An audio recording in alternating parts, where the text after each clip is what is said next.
Totally not breaking news. In case you missed it, a whole month ago, one of the Dungeons & Dragons lead game architects, Chris Perkins, had this to say in an interview. Speaking frankly, and this is my own personal opinion, 12 classes is actually a lot. If I were redesigning, I would probably put a strong case forward that we could actually do with less classes in the core game. Whoa, he is one of the main people redesigning this new version of D&D 5e. But don't worry, they're not getting rid of any classes. There's more to this quote, and we'll cover it all in a second. But before we do, I'd really like you to comment with your first impressions on this statement, and feel free to change your mind over the course of the video. But I ask you, does D&D 5e, with 12 different character class options, have too many? I know lots of folks wish there were 13 with the Artificer, or more, in the new core rulebook. But there are many other folks who think the Fighter, Cleric, Wizard, and Rogue, the 4 classes provided in the starter set rules, are enough to have fun playing this game. And that's why we gotta talk about it. Because I'm Bob, cosplaying as Professor DM, and this is where we learn how to have more fun playing RPGs together. And here's the full Chris Perkins quote on classes, courtesy of GamesRadar.com. Speaking frankly, and this is my own personal opinion, 12 classes is actually a lot, Perkins says. If I were redesigning, if I could go back to 2012 when we were first talking about 5th edition for the first time, I would probably put a strong case forward that we could actually do with less classes in the core game. You know, keep the choices simple. Because when you're asking somebody to choose between a sorcerer and a wizard, to the untrained eye, it's not clear what the difference is until you start to drill down and you realize where they get their power and how their spellcasting works. When you look at it superficially, they seem pretty much the same. And you know, what is the difference between a barbarian and a fighter? A barbarian could almost be a subclass for a fighter if we were designing this game from scratch. Mr. Perkins, thank you for saying that. Not that his word is law. That's the other lead designer, Jeremy Crawford. But it feels so good to hear one of the D&D leads say something that I've been thinking for a long time and that I've broached in a few videos, but tenuously. Because I know that this kind of thing, removing ideas, can ruffle some feathers. See my recent video about stat blocks. So to imply that some of these beloved 5e classes don't belong in the game is a hefty implication, and that's not exactly what he's implying.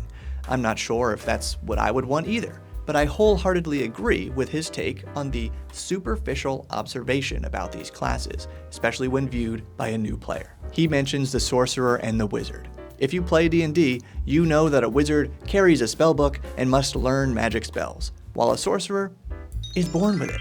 But to the average person, those words are completely synonymous, one and the same. A word like magician at least carries a different connotation, either David Blaine or Merlin from Arthurian legend, but Merlin is also like the granddaddy of wizards, while simultaneously being called a druid or a bard depending on your references and source material. And look, I kinda hate it when people use dictionary definitions as evidence because definitions change over time, but come on. Sorcerer, a person who claims or is believed to have magic powers, a wizard. First synonym, wizard. And let's check out that definition.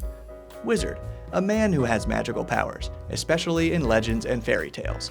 First synonym, sorcerer. So you can see how to the new player, even one with a fascination for fantasy media, they would be rightfully confused at first glance when seeing these two synonymous terms as distinct character options in a game where probably all they want to do is use magic. That's why, back in 1st edition D&D, there was no sorcerer or wizard classes. There was only the plainly named magic user who gained titles at different levels, including magician, sorcerer, and wizard. Although, from a 5e perspective, this magic user played a lot like a 5e wizard because, quote, the character is usually assumed to possess a strange tome, in which he or she has scribed the formulae for some spells known to the character.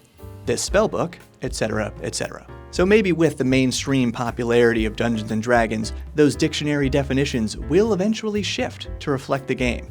But I'm not holding my breath, and from Perkins' quote, it doesn't sound like we can count on a new edition of D&D to clear up this minor confusion either.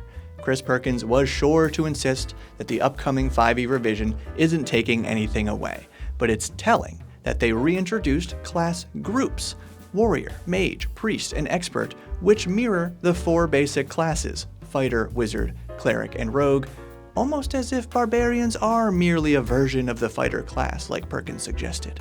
Side note, this is why the core rules of Shadowdark RPG only include a fighter, wizard, priest, and thief, and there are some other classes available, but they focused on getting the important ones done right first.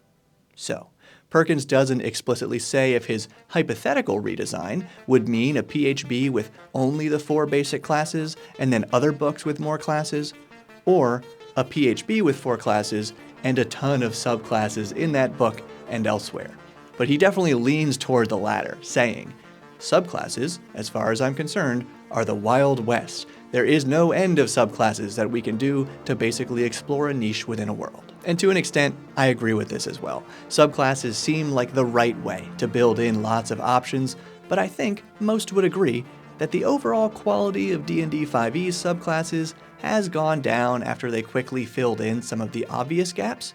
However, there are still some obvious gaps, and it's awesome to see other 5e publishers taking the initiative. For example, I haven't thoroughly dug into these 2 subclasses, but I really like the general design behind the Tal'Dorei, Sorcerer, and Wizard options: Runechild and Blood Magic. Yeah, runes and blood magic have been done before, and they'll be done again because they're iconic elements of fantasy as a whole. Take another iconic element of fantasy, and especially fantasy gaming: dungeons.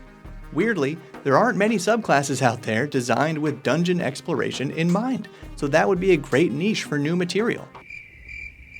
And that's why I'm working on some dungeon-focused 5e subclasses as part of my first book, Delve: How to Build and Survive Deadly Dungeons, coming to Kickstarter soon.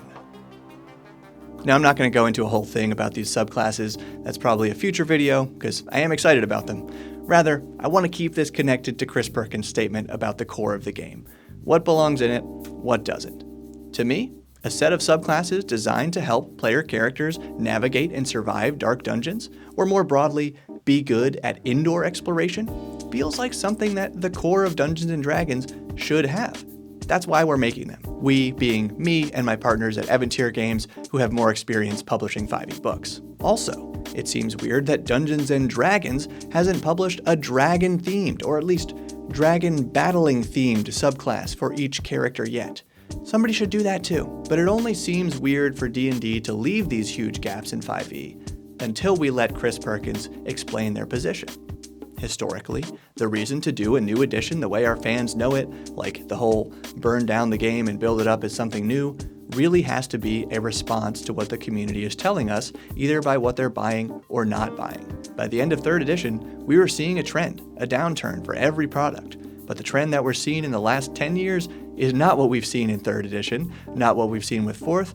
The game is doing better and better and better. So we're not at a point in the life of 5th edition where we feel like, okay, the fans are telling us this is not the game for them. They're not saying that. They're saying, we love 5th edition. So then the question is, how can we make your 5th edition games better? And once again, I agree. If it ain't broke, don't screw it up. It is in D&D's best interest to make some tiny changes and then sit back while other 5e publishers fill in those gaps. That's why I'm writing a whole chunk of Delve by compiling the best advice for creating and navigating fun dungeons, and we're building in a bunch of dungeon quests to plug right into your game. We're making better guidelines and samples for traps and puzzles, and dozens of new monsters with some designed by your favorite YouTube creators, like D&D Shorts, Sly Flourish, Ginny D, Professor DM, and more. It's all going to be available for 5e and for Shadowdark RPG, so you should sign up through the link below to be notified when the Kickstarter page goes live. And okay, totally went into a pitch there, but it was purposeful. I'm saying that it is fun to create new material for this game, and I bet you do it in your free time too. I bet Chris Perkins does too, and that's why at the end of the day, the D&D design team knows that with 4 classes, or 12 classes, or 30 classes, we'll be fine.